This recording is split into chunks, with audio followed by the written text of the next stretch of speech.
Hello, everyone, and welcome back to the DUBCAST with Dubside. I'm Andrew Lazaga. And I'm Dubside, and it is just about the end of October, getting ready to hit November in the fall. The days are getting shorter, colder, and the weather's getting stormy.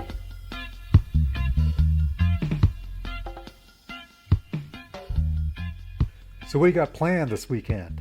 I'm headed down to Florida for the Tracks, Traditional Arctic Kayakers of the South. It takes place, it's outside of Orlando. This guy, Ed Mann's been running that for about 4 or 5 years or so. Normally he has it in March, but this year he's delayed it as far as the virus thing goes, but he's finally decided to have it here in end of October. So I'll be down there for that, and I believe Sherry Perry is going to be there too. Oh, great.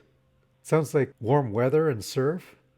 Yeah, well, we're not on the coast. We're inland on a lake, so. Oh, okay. Maybe no surf, but it'll be warm weather, I expect. Alligators? Perhaps, yeah. They got those down there, yeah. Manatees? Have you ever kayaked with the manatees down there? Oh, yeah. Yeah, in Miami, I used to paddle over them. You know, oh, cool. Big guys, yeah. I went snorkeling with the manatees once there. Around November, when the water starts to get cold, they will gather in areas where it's warm. Yeah. I don't know if these are hot springs. I think they are hot springs. So you'll see like dozens of them all in one area during the winter. Mm-hmm. One question that has come up for people who are trying to learn their first roll, how would you advise finding rolling instruction? Well, yeah, I do come across people that are all sort of geographically alone or have one other person. Somewhere I got a friend in 2 people in Tennessee that have really taken to Greenland Rolling, and so what they've done, you know, if after I suppose you go online, you look at all the videos, you can everything. They go to, I think they've gone to the event in South Carolina, TIPS. Kayak USA event, which is a long drive, but to get the in-person instruction, and they go back home and then they take all they've learned there and practice and come back the next year. So that's one method. This time of year, we start looking for the pool sessions. It's probably a lot easier to find pool sessions where they're doing whitewater stuff. Taking whitewater instruction to learn a roll, that is one path you can use. It's different type of roll, but that's one way people learn to roll. Mm-hmm. Other than that, going to some of these events, sometimes there are people around. It might be somewhat of a drive, but that are familiar with the Greenland Rolling.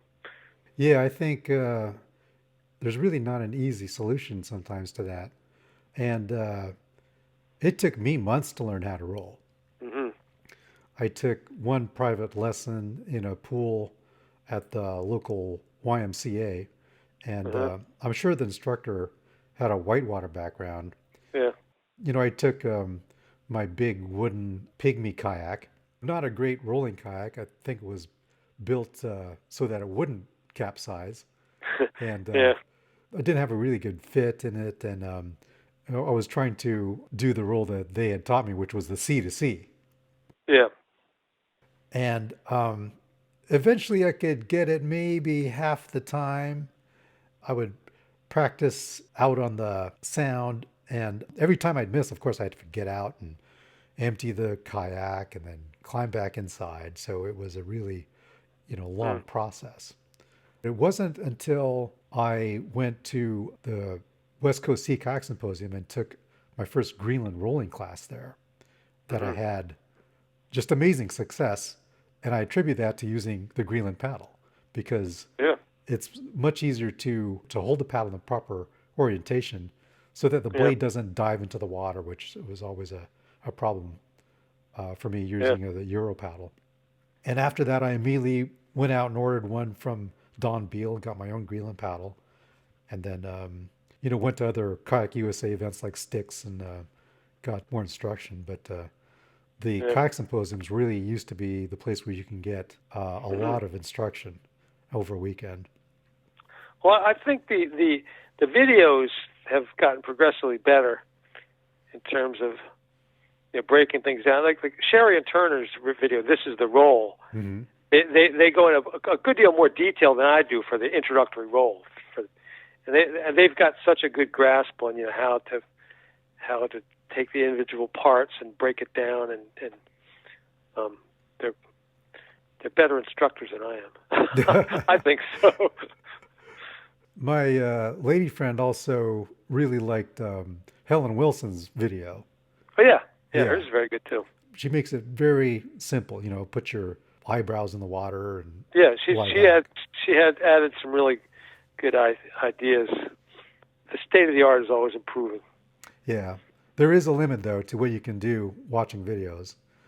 Yeah, that's true. There's no substitute for having a good coach who can tell you what you're doing wrong, because you may think you're doing something correctly but you can't see yourself. So someone who is watching you can say, well, you're really not lying back that far, or your timing's off, or you're not holding the paddle correctly, or something like that, or maybe even you're doing something not safe for your shoulders. Mm-hmm. And of course, there's no substitute for practice. Wintertime used to be my favorite time to practice all the time at pool sessions. Yeah. And you know what it's like. You kept a logbook and logged all that time in the pools doing rolling in the winter. Yeah. And once you have some rolls, or if you learn all the Greenland rolls or lots of the Greenland rolls, you can get kind of, I don't want to say bored, but it can be like kind of lost the excitement of learning new rolls. Like what am I going to do? I do all these rolls, and what am I going to do with it? Well, that's the subject of this week's Dubcast, and me trying to come up with some sort of advanced activity to do with rolling. Yes, looking forward to hearing about it. All right. Just want to take a moment to thank everybody for listening. We really appreciate the comments and are glad that there are people out there we can connect with and with whom we can share our love of Greenland Style. So without further ado, here is Dubcast number 16. All right.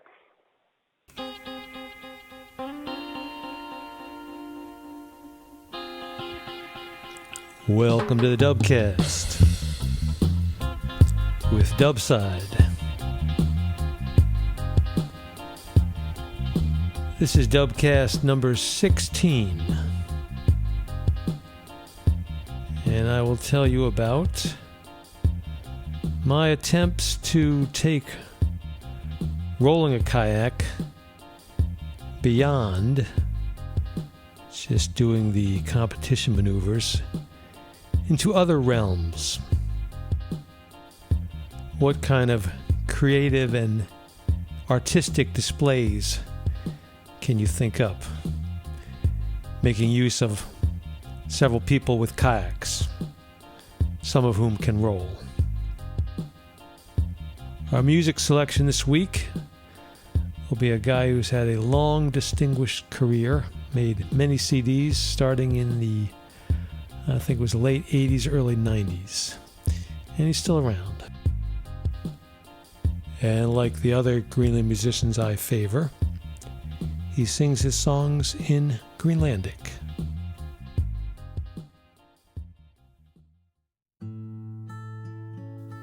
Well, in rolling competition, as it's done in Greenland and other places that are duplicating the Greenland model, you set up holding your paddle in whatever position, and you go over and you come back up. But the kayak is not moving forward or backward. It's just in a stationary position, then you roll and come back up.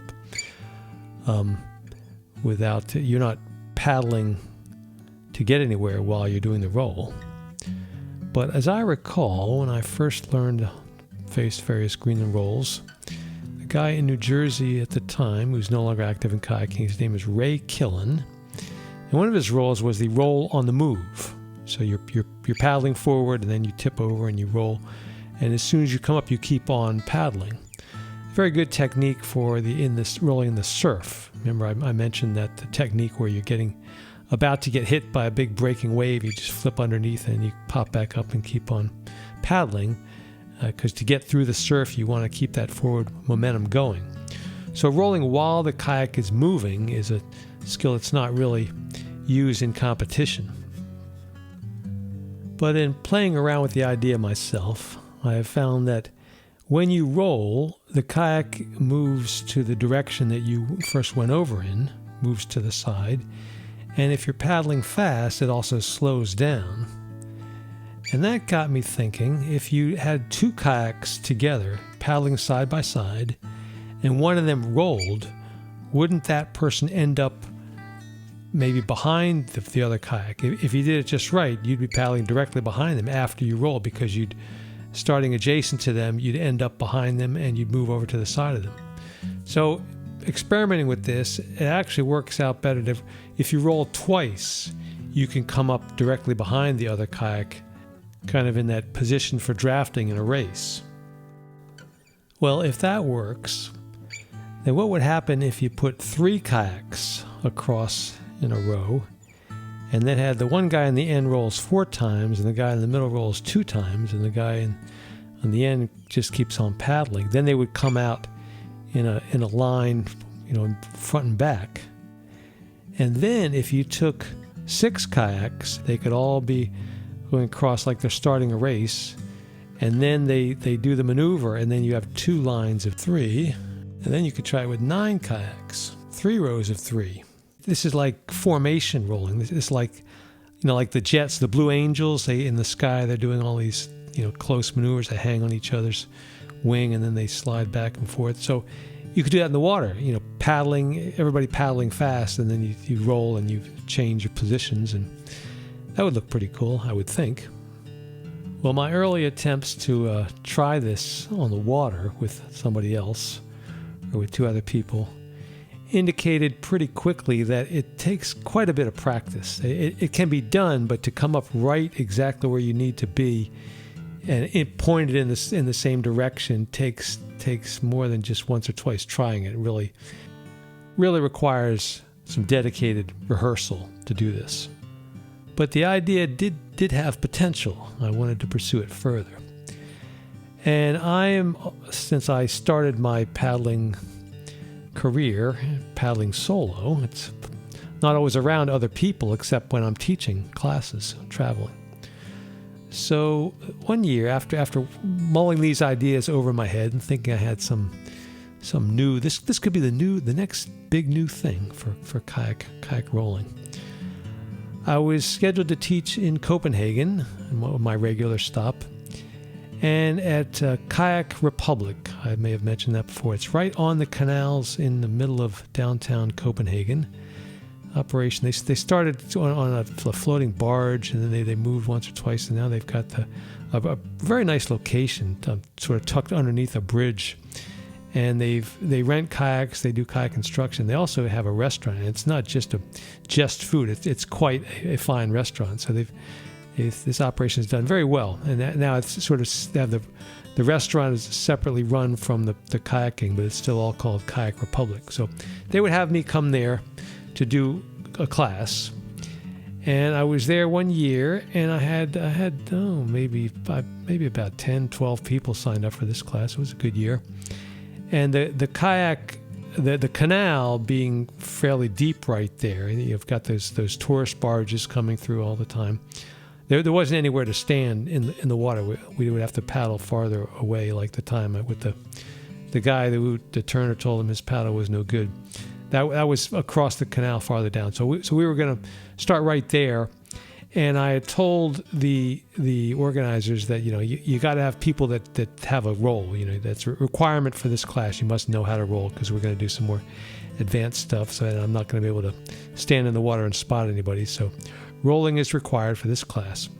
So I had about a dozen people, and we got out in the water, and I was all big on this idea, this formation rolling. So I described. I said, if you're the basic idea, if you're rolling next to somebody, you're going to come up behind them, and I said, there's tremendous potential here. If you worked out routines on this canal, you've got the tourist boats coming through all the time. These big flat, wide boats, low enough to go under the bridges, but they'll hold 50 people in these tourist boats, and they're it's a regular schedule. There's dozens of these of these boats around. So that's part of the whole tourist experience in Copenhagen. So I said, now we're going to, for our first exercise, the idea here is roll on demand. Roll, if I say roll, you roll. Not let me put my nose plugs on or let me tighten up my spray skirt. No, you got to be ready at any time, rolling on demand. So I want you to line up behind me. We'll all go out like the seal hunters go out to the hunt. You draft the guy in front of you so you save your energy. So we're going to paddle in a straight line, everybody following me. And we're going to go out onto the farther out into around the corner to the main channel of the canal. And whenever you see me roll, I want you to roll. Everybody behind me just roll. So that's to practice the rolling on demand kind of thing. So they line up behind me and we start paddling out, and I get around the corner. And then just then I see one of the tourist boats coming. And they all got the guys with their cameras, and all looking for the sights to see. And as it comes closer, I'm like, we've got an audience now. This is a good time for me I haven't really explained all the different preparations and assessed everybody's abilities, but hey, here we are. Let's do it. Let's give these tourists a show. So I roll, and then, right as the tourist boat comes right across next to us, and I come back up and I turn around, and it looks like a train wreck. Half these guys have a wet exit, and they're struggling out the side of their kayak, and the other guys are trying their roll, and it just looks like a disaster. And I'm sure the tourists got a very good laugh at that. So I managed to mop up the wreckage and get everybody back in their kayaks and find the paddles they've dropped and sort of reconvene. And this one guy looks at me and says, could we just work on some basic skills here? I said, all right. So I reverted back to the normal rolling instruction class and couldn't pursue my formation rolling much further in that situation. And after that, I could never really find, a group of people who were willing to put in, it would take daily practice for a month or so to get really tight to make your, the kayak version of the Blue Angels. It just wasn't practical. Nobody had enough time. It wasn't paying anything. I couldn't get that idea to really go anywhere. But the idea of just rolling on demand, I was using that in some classes. I would call it the combat rolling class. So you have, intermediate and advanced level rolling, which is you're getting up to the hand rolls and things. But for combat rolling, you want these, being able to roll without expecting to. So if, like an exercise would be, we would go out in a line like I did in Copenhagen there, and just as soon as I roll, I want everybody else to roll. So sometime after that, I was in the Charleston event, the Charleston, South Carolina event I've talked about a number of times. And at that time, we built it as a combat rolling class. So I had maybe 5 or 6 people sign up for that class. And the Charleston event, it's, in Charleston, South Carolina, is down in the south where there are alligators. And in the park, there's signs that say, beware, alligators may be in this area. So the lake that they have the instruction on, there's usually not any alligators in there. Usually not. Sometimes I've been there some years. There'll be a small one, like maybe a 3 or 4 foot alligator, will be in there. And generally they'll throughout the weekend when this normally empty pond is full of kayaks, an alligator will stay hidden in the far reaches because it's, they're scared of all these people they're not used to. So I was doing this rolling class, and that year I think somebody had sighted one small alligator that they knew it was there somewhere, but it was staying hidden. So I the class, I go through some ideas. Here's if you don't have your paddle in your hand, can you go over and pull out your spare paddle and roll back up, and some various exercises. And that's okay. Now we're gonna do the rolling on demand. Rolling when I tell you to roll. So I want everybody to line up behind me. We're gonna paddle around the lake, and there's other classes are going on, so we'll pass people and wave and maybe get a bit of an audience, see us all roll together. I think I had them prepared better than I did in Copenhagen, so I'm trusting this isn't going to be a train wreck behind me every time I roll. So we start paddling around the lake, and I'd roll, and they roll behind me a couple times, and it's working. These guys know how to roll, so I keep on paddling. We're doing some good speed up, get moving forward, and then I'm coming around through one area, and there's some people in the water from another class, or things going on, and I see somebody in somewhere. There's some little. I couldn't figure out what was going on. They're sort of pointing at something. So I'm paddling up closer and closer. And then I see they're pointing at the alligator, which has surfaced, this 3 or 4 foot alligator, and it's got its head sticking up and the eyes there. And we're going to be paddling right across, next, between that and the shore. Just, we're 10 or 15 feet away. And so I kept on paddling to get past that area. And one of the guys in the class said later, he's paddling behind me. He said, "Dubside, if you were going to make us roll next to that alligator, I was going to quit the class right then and there." So, yeah, real combat rolling next to the alligator. I wasn't going to make them do that, but that would have been an extra special challenge. In continuing to try to find new creative uses for kayaks, I did a class at Delmarva, and that year there was, I remember I've told you about Anders Stugesen from Norway, who makes kayaks and the Norwegian wood paddles. Anders has a partner named Janni, and she's a kayak instructor. She like Anders, they're Danish, but they live in Norway. And Janni and Anders came to Delmarva. They've been to Delmarva a couple times. Anders has done kayak building workshops there. And so we did a class. We called it, I was thinking, is it formation rolling? Well, we ended up calling it kayak ballet.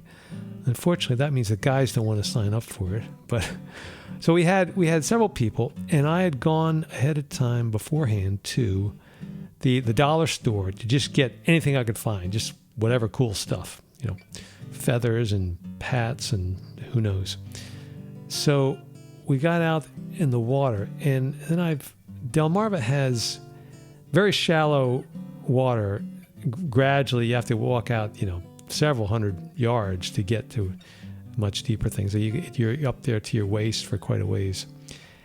And we ended up, I had tied a piece of rope to the bow of 4 kayaks, and I had about 20 feet long lengths, and I just stood in the water and told all 4 of them, just paddle around me, and the rope will pull you in a circle. And so they were all going around, and then we had 4 other kayaks. We had 8 kayaks. So I said, the other 4, when I get these 4 going, like around me, like a pinwheel kind of thing, go in between the other kayaks. So it'll make all 8 going around me, only 4 of them tied on. You can gauge your distance by, if you're not tied on, by the ones that are tied on. And so they all went around a circle. And then we said, okay, now the 4 that aren't tied on, at one point split off one at a time, like a line that goes off from the circle. And we did that, and it looked kind of cool. But so this as a new thing you can do with kayaks. I'm always trying to get to something significant, like the next big thing. Well, what makes this, what really makes this work is an innovation that has only become a reality in the last, it's 10 or 15 years. And that is drones. Because now it's very easy and inexpensive to take a picture, to take a movie of what it looks like to do these kind of formations overhead. So if you have 4 kayaks going around, one person holding the ropes in a circle, and the other 4 going in, from the shore, it looks kind of cool. From a drone, it looks really cool.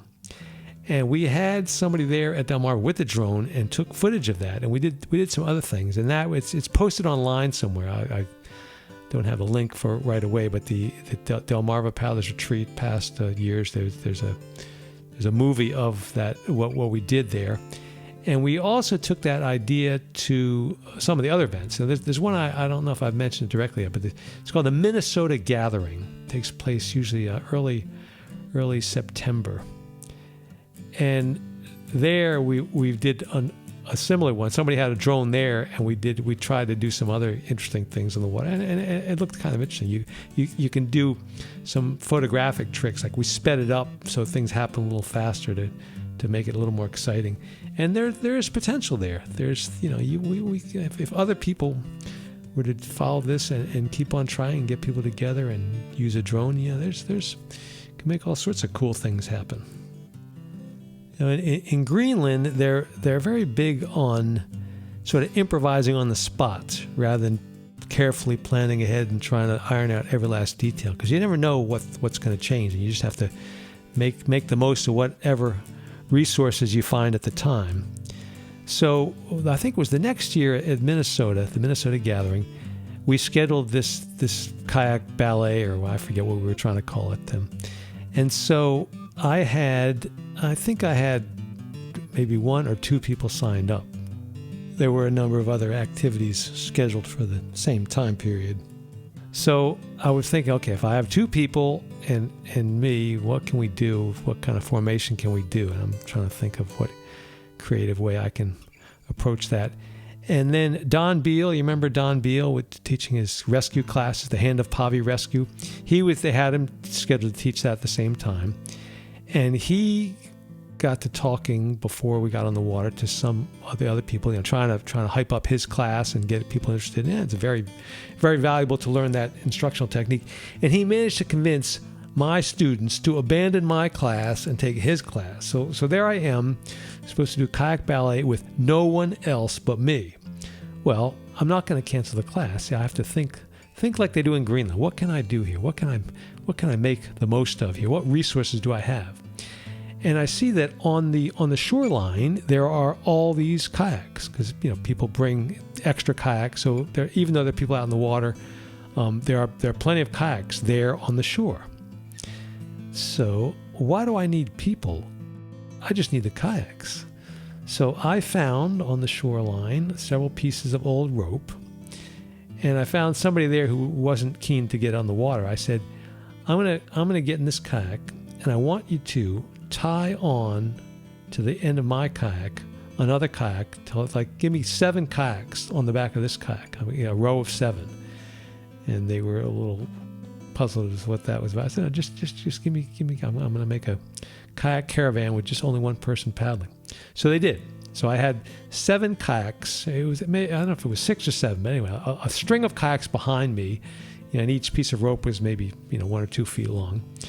And so I paddled out, and then I figured, well, I can still do formations. I can paddle in a circle till I meet the other empty kayak at the end of the line, and then I can turn the other way and go, figure 8, something like that. I can. This looks kind of cool.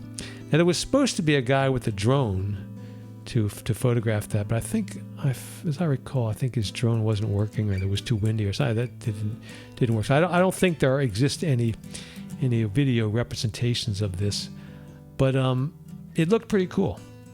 And so I leave that idea to someone else to try, and to show you that you don't have to follow you have to think outside the box sometimes. So it's kind of the Greenland things. I whatever resources I had to make the most of, and the fact that I didn't have any other students, any other people to paddle the kayak, didn't necessarily prevent me from doing the kayak ballet for the class anyway. So when I got back, I described that we did have the kayak ballet, and there was nobody else signed up, but that did not stop us, and there was an interesting formation done on the water, and it worked.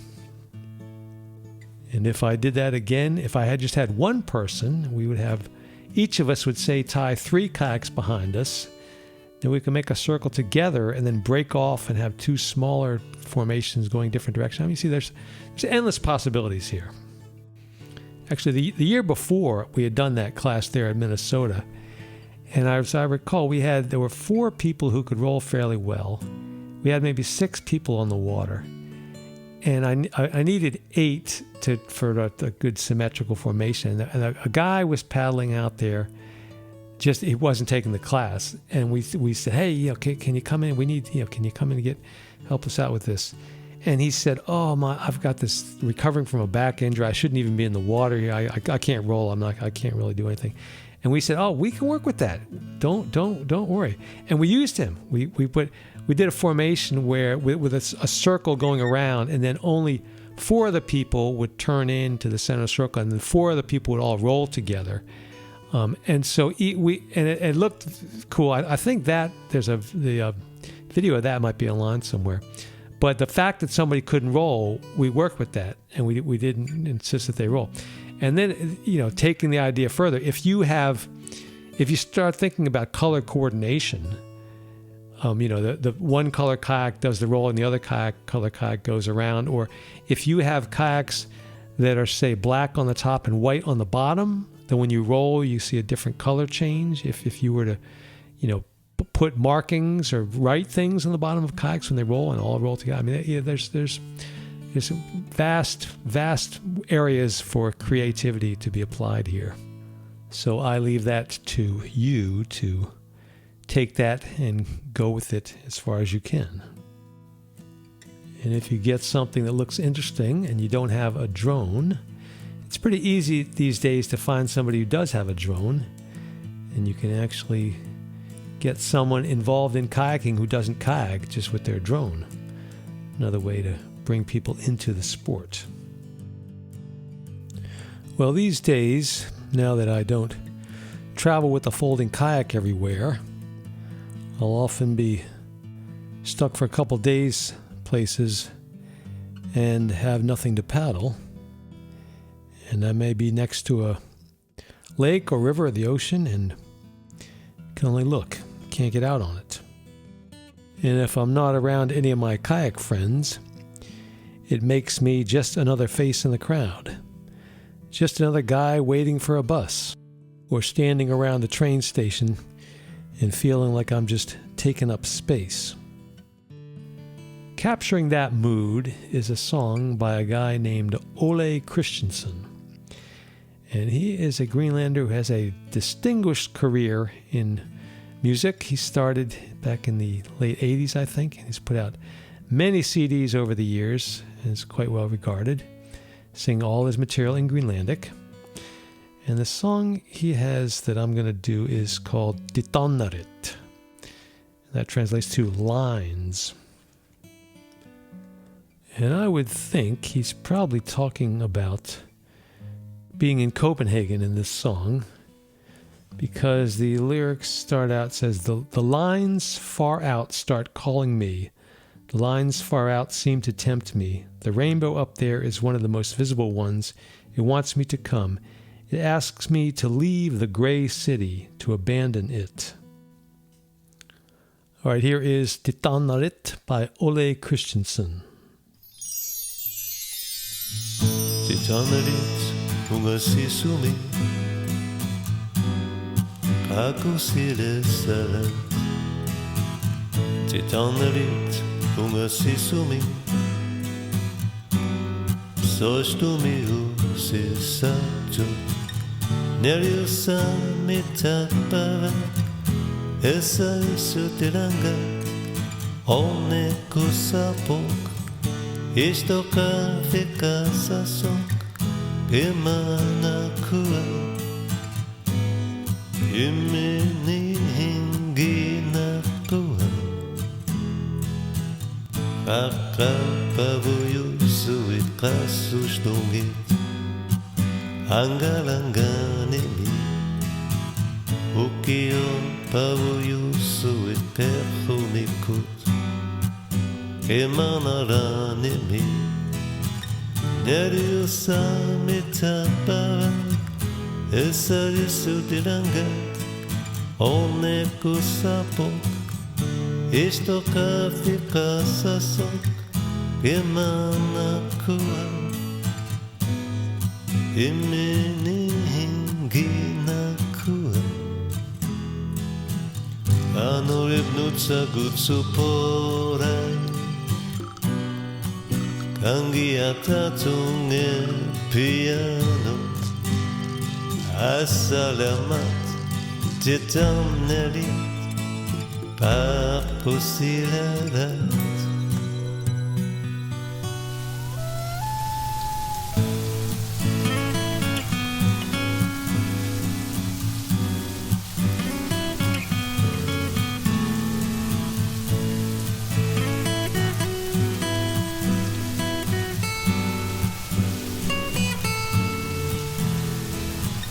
Neriusamitapava Esa isutilangat One kusapok Ishloka fikasasok Gimana kua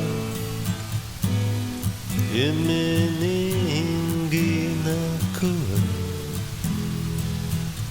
Aniguma Silanamut Nunanamut Pakarusat Tamakua Onekusut Malishlugit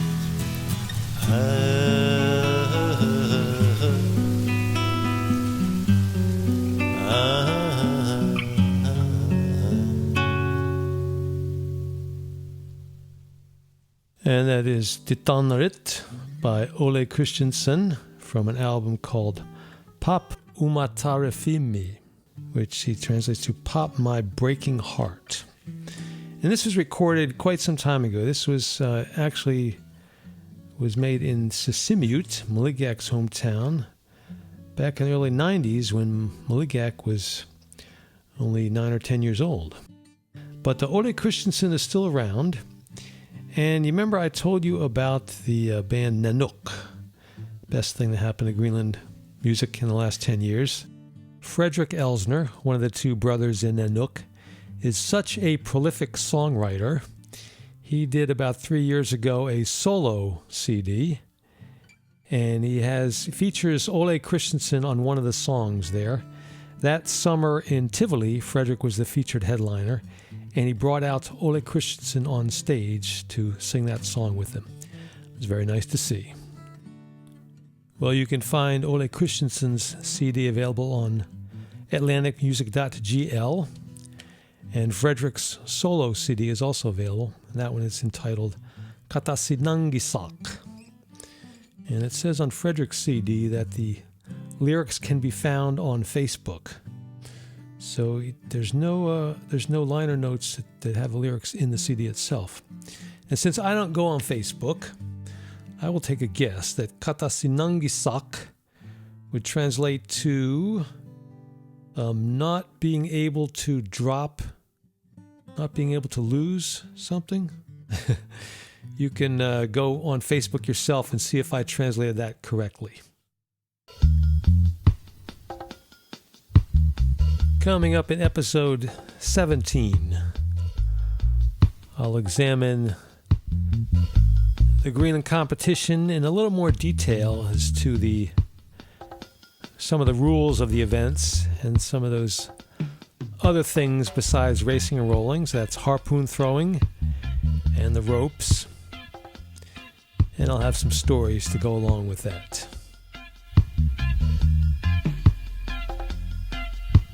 There's a Greenland guy who involved in the competition for many years named Pavia Tobiasen. And Pavia was in the middle of the rolling competition trying to do Kingup Apumachigut. That's the roll with the paddle held behind your back. And he got into a rather precarious situation. I'll tell you about that next week.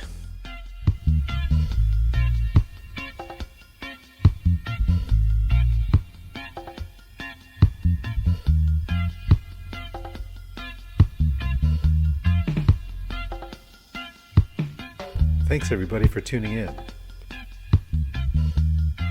If you enjoyed this podcast, please remember to give us a like, share, comment, and subscribe.